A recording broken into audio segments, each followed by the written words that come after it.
Muy buenas noches, profesor, compañeros. Esta es la última parte de la actividad 9 del diario de aprendizaje. Y pues básicamente vamos a responder qué es lo que se aprendió durante el curso, ¿no? Tratar de hacer una reseña. Y bueno, para esto yo creo que es más fácil dividirlo en las 3 secciones en las que inicialmente se nos estableció en la plataforma. Entonces comenzaré explicando qué es lo que aprendí. En la unidad 1 pues prácticamente vimos lo que fue la innovación contra creatividad. Como tal, van ligadas, nadie dice que no, van ligadas, ya que una buena creatividad nos va a dar una buena innovación. Y la creatividad pues es una característica que ya uno trae directamente de nacimiento. Ya conforme vamos creciendo, ya conforme vamos con nuestras experiencias, ya conforme vamos desarrollándonos en la vida, esta cualidad se puede ir desarrollando, se puede ir disminuyendo o simplemente se anula.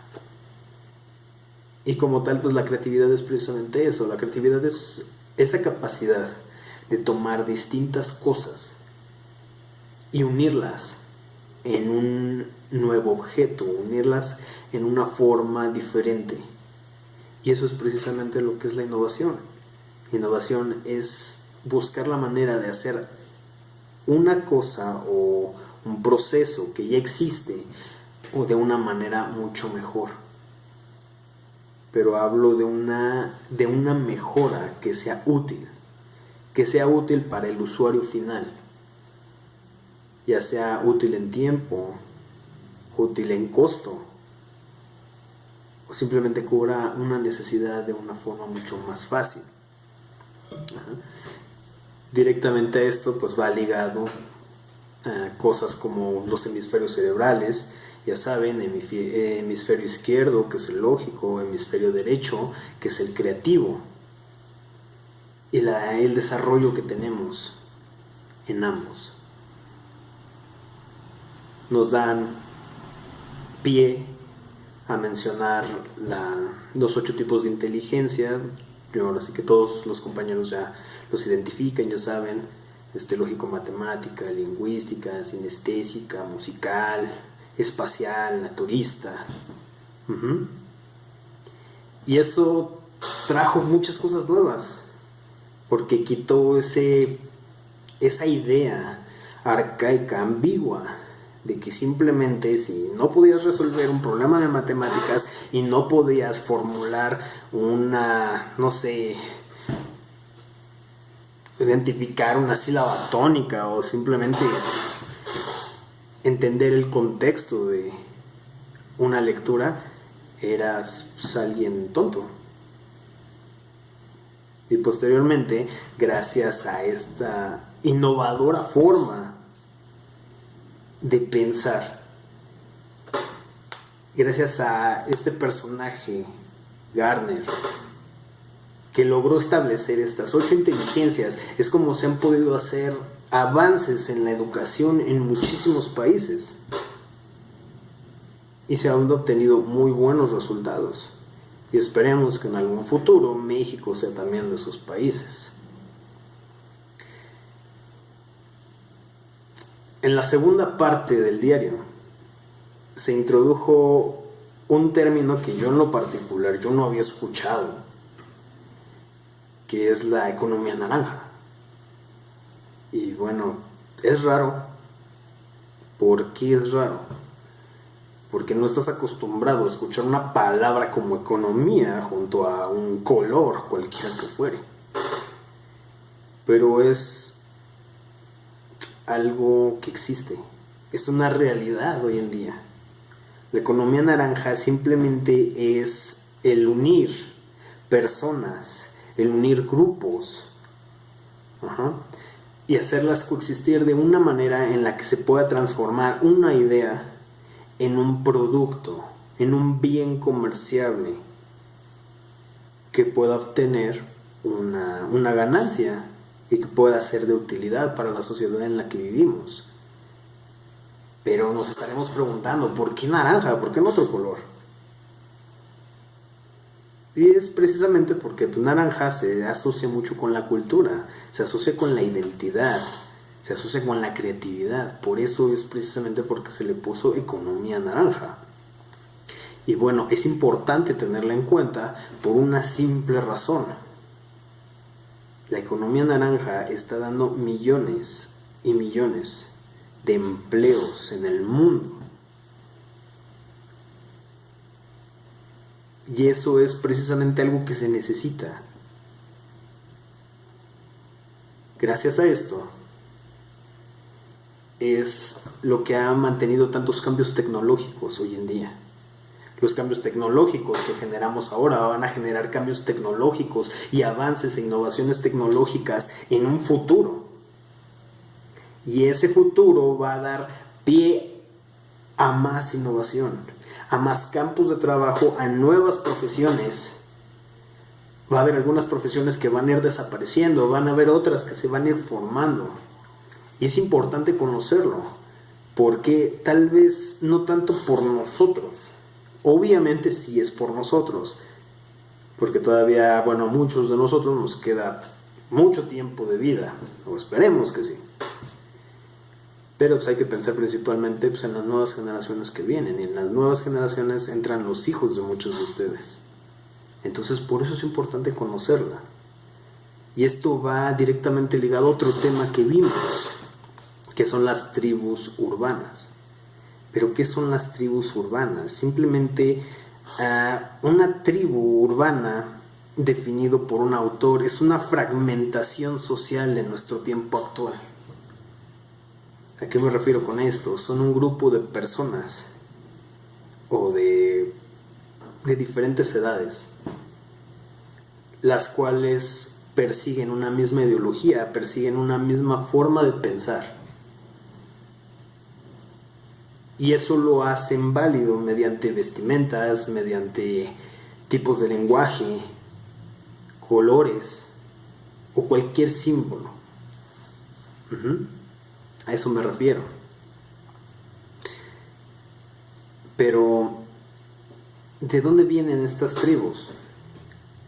Algunos autores dicen que estas tribus vienen directamente de la época de la guerra de Vietnam, con la famosa película de Rebelde sin causa. Y esto no está tan lejos de la realidad, porque si, bueno, algunos han de recordar cuando salió la película de Warriors, de guerreros, pues hubo un gran descontrol. Hubo un gran descontrol que, bueno, yo lo he leído, que incluso mi padre me cuenta. Y eran grupos vandálicos. O sea, está bien que ejerzas tu identidad, está bien que te quieras separar de la sociedad en la que vives, pero en el momento en el que se afecta a un tercero, yo pienso que eso ya entra en categoría de malo. Y bueno, muchas de estos nuevos grupos, de estas nuevas tribus urbanas, simplemente buscan una razón para una insolencia justificada, para no respetar la autoridad. Y en muchos de los casos con argumentos pobres y carentes de valor. Esto es lo que yo podría decir de las tribus urbanas, en mi opinión muy particular. Sin embargo, hay algo importante que tenemos que tener en cuenta, que no las podemos pasar por alto. ¿Por qué? No podemos simplemente ir por la calle y ignorarlas. ¿Por qué? Porque afortunada o desafortunadamente, esas tribus urbanas son nuestros futuros clientes. Son la sociedad que va a vivir en unos años en el país. Entonces, tal vez no se pide entenderlos, pero sí se exige el conocimiento de ellos. Esa es la importancia. Otra vez, en la parte final del segundo diario de aprendizaje, se retoma la importancia de la creatividad. Y se toma o hace relevancia en limitantes, cosas que afectan y limitan directamente la creatividad. Algunas son autoimpuestas, otras pueden ser sociales y otras pueden ser organizacionales o de la misma organización. ¿A qué me refiero con esto? Las más comunes que nosotros podemos encontrar, o más visibles, por así decirlo, son organizacionales y culturales. Simplemente limitaciones que pone el mismo ambiente de trabajo o que pone la misma sociedad en la que uno vive para poder limitar esta creatividad, esta capacidad innovadora. Y algunos de ellos, y más tristemente, son las autoimpuestas. Son las mismas barreras que uno pone para evitar hacer las cosas, para evitar ser creativo. Así como se puede innovar un producto, hacerlo mejor de alguna manera, también ¿por qué no innovarnos a nosotros mismos? Y el autor lo define con una palabra que yo estoy completamente de acuerdo, que es miedo. El miedo es una fuerza poderosa. Simplemente es una limitante que nos hace muchas veces quedarnos en lugares donde no queremos estar. Mantenernos en un lugar estáticos y conformes. El miedo es la causa de muchas cosas. Muchas cosas. Hasta incluso para algunos autores es la principal causa de estas relaciones amorosas fracasadas. Violencia intrafamiliar. Divorcios. Es miedo. Y no me lo estoy sacando de la manga. Está dicho por expertos, está dicho por psicólogos sociales, está dicho por coaches de programación neurolingüística. Y tomarlo como una limitante para la creatividad, estoy completamente de acuerdo en ello. Poniendo un punto, nos vamos a la tercera parte del diario de aprendizaje. Ya en la tercera parte ya fue mucho más enfocada a la organización, más enfocada a compañías, por así decirlo. En esta ya nos explica ya con números, ya con datos, con estadísticas. Y bueno, una de las primeras cosas que se ponen en los dos últimos autores que se citan en la plataforma es precisamente las 3 I's: innovación, inversión e invención. ¿Y esto por qué lo hace de referencia? Porque establece muy claramente que en esta época una empresa necesita innovar para poder subsistir en un mercado altamente competitivo. Necesita no rehusarse a la innovación. Muchas veces se quieren establecer los estándares clásicos y yo opino que muchas empresas que se rehúsan a innovar también es por miedo. ¿Por miedo a qué? Por miedo a que fracase. Pero bueno, si no lo intentas, nunca vas a saber que vas a fracasar, ¿no? Pero sí lo establece muy puntual el autor. Se necesita innovar. Aquella empresa que no innove es una empresa que va a estar condenada a la extinción. en muy poco tiempo.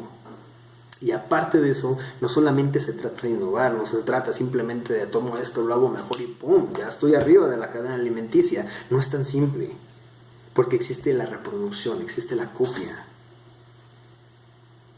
Existe eso en lo que tú vas a innovar, pero estemos de acuerdo que toda innovación es potencialmente reproducible. Y una empresa innovadora, con una cultura innovadora, siempre debe de estar adelante, 2 pasos adelante de ese punto. Eso es a lo que ellos le llaman tecnología destructiva y creación futura. ¿A qué me refiero con eso? En el momento en el que una idea innovadora está siendo copiada en este mercado competitivo, inmediatamente sustituirla por otra, para siempre mantener a la vanguardia, siempre mantenerte arriba y simplemente desplazar la innovación que previamente estableciste. A eso se refiere y es una estrategia. Prueba de eso, y bueno, lo menciona muy bien en la lectura, es Nokia contra Apple. Y no en vano se le considera a Steve Jobs uno de los más grandes innovadores que existieron en nuestra generación, en nuestra época. Y creo que su éxito es ampliamente visible como para poner en tela de juicio lo dicho. Posteriormente toca un tema un poco indigesto, al menos para mí, que habla de una realidad que, bueno, todos la vemos, todos la aceptamos, pero aún así el saberla, pues, nos cae un poco pesado. Y lo toma como los 12 pilares para medir la capacidad competitiva de un país. En estos pilares están cosas que ya conocemos, como la educación, como la salud, como la estabilidad de los gobiernos, valores, macroeconomía, un mercado en crecimiento. Pero vamos directamente al último punto. El último punto es la innovación. Y establece muy claramente que la innovación solamente puede ser hallada mediante el cumplimiento de los 11 puntos anteriores. Y bueno, pues está de más decir que pues, México como tal, la cultura mexicana, no se saca un 10 en honradez, no se saca un 10 en disciplina, no se saca un 10 en sistema educativo y mucho menos en sistema de salud.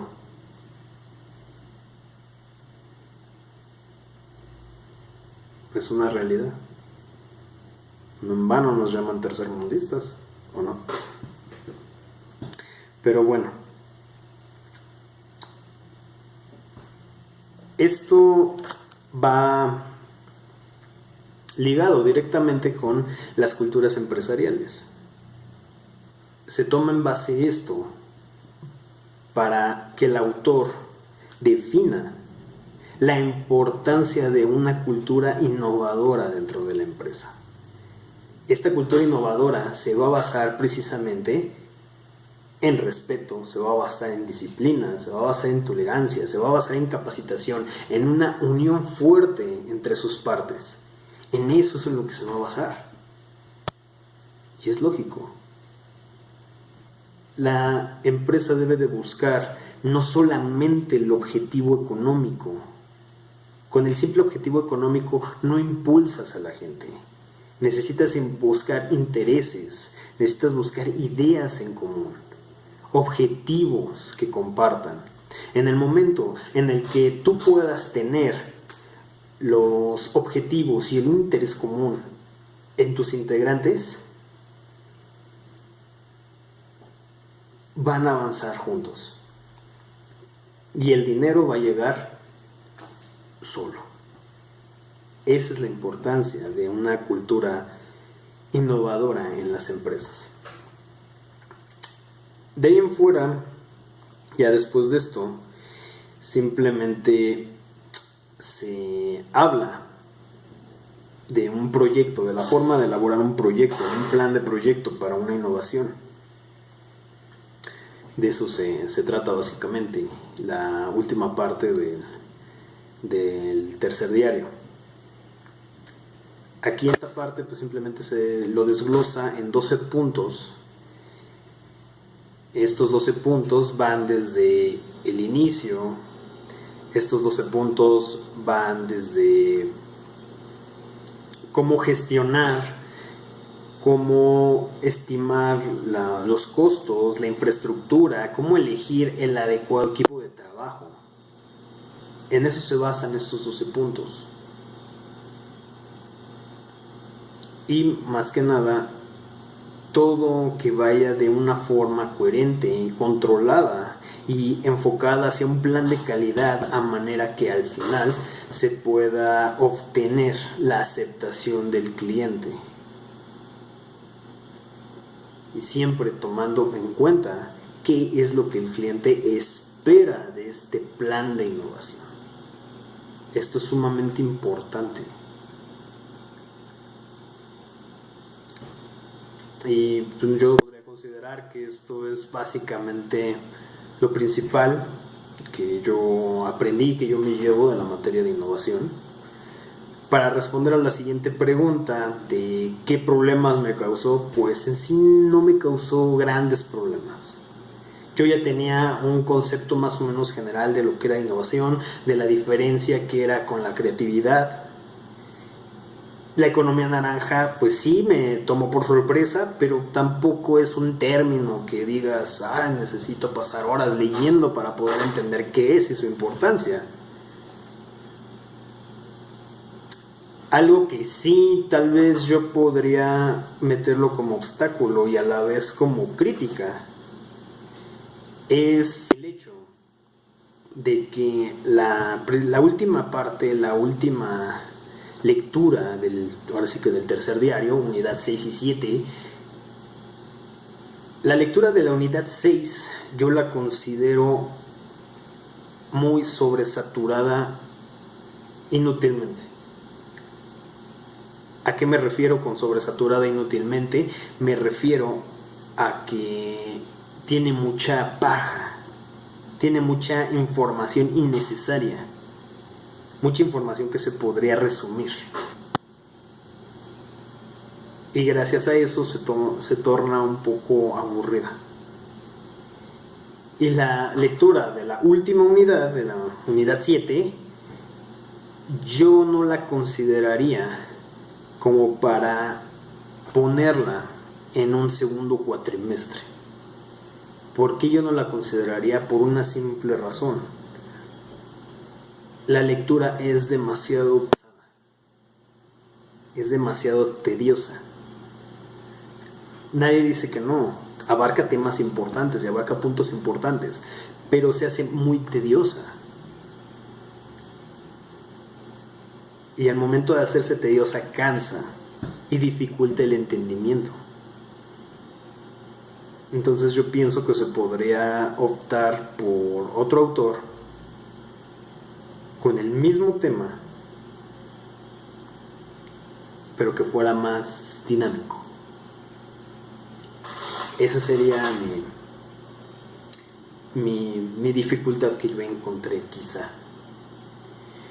Y por último, para el último tema de qué es lo que yo propondría para fomentar la innovación, pues bueno, yo creo que lo dejé claro en el diario número 2, lo dejé claro en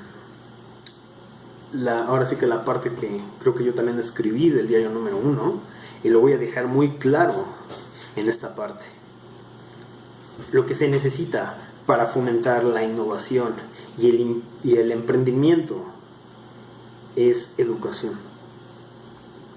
Simplemente educación. Pero una educación que venga desde casa. No se puede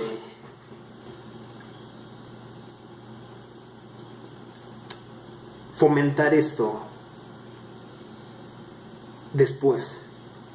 Es difícil, es complicado, es tratar de cambiar una serie de creencias. Se debe de empezar por el hogar, se debe de empezar en la familia. La familia debe de impulsar una cultura emprendedora, una cultura innovadora, que puede integrarse a esto nuevo que estamos conociendo de la economía naranja. Ese es el objetivo. Ahora, se me podría decir, es que no puedes enseñar algo que no sabes. Y sí, te la compro. No hay ningún problema. Pero ustedes sabían que esa fue la misma excusa que se puso hace aproximadamente 4 décadas para justificar el hecho de que las familias en condiciones de pobreza estuvieran teniendo 8, 9 o más hijos. Falta de información e ignorancia. Esa fue la excusa que se puso. Esa fue la justificación bien pensada. Y en ese momento fue válido. Tuvo validez. Porque precisamente la información era muy limitada. Pero bueno, funcionó en ese momento. Entonces, ¿cuál es la justificación de que yo aproximadamente hace 6 años me haya tocado encontrarme con familias en condiciones de pobreza, en zonas urbanas, con 5, con 6, con 8, incluso hasta con 15 hijos? Falta de información, falta de difusión. Hasta el gobierno estaba regalando hoteles.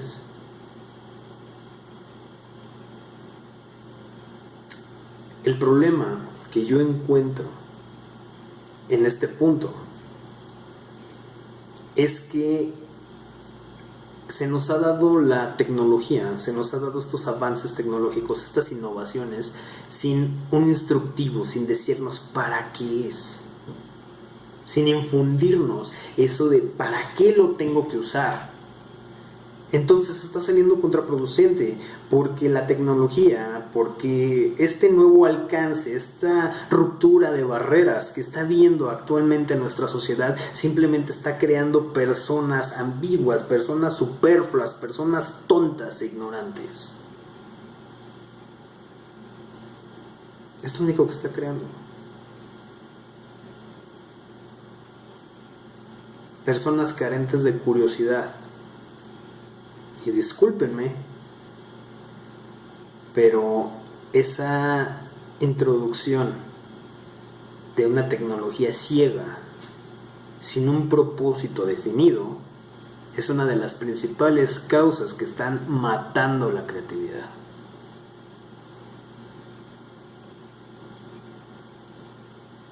Esa es la realidad.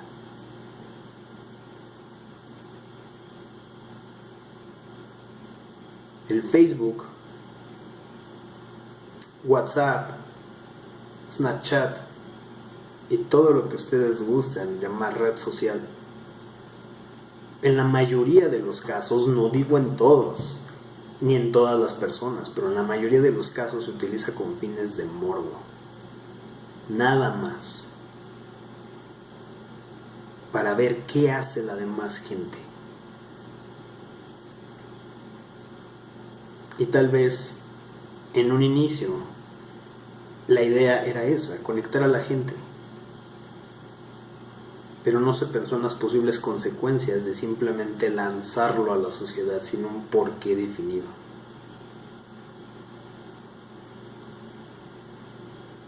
Y gracias a eso está habiendo una falta completa de educación en las familias, una falta completa de valores,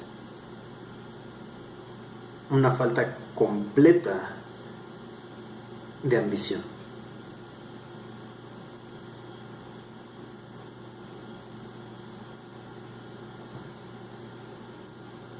Si me preguntan cómo se le puede llamar a un sistema en el cual se toma a un niño pequeño y simplemente se deja sentado en un sillón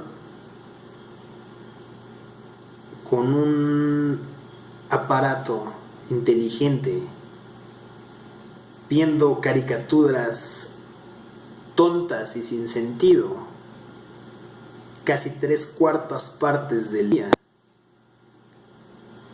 simplemente porque ahí se queda tranquilo, eso se va a convertir en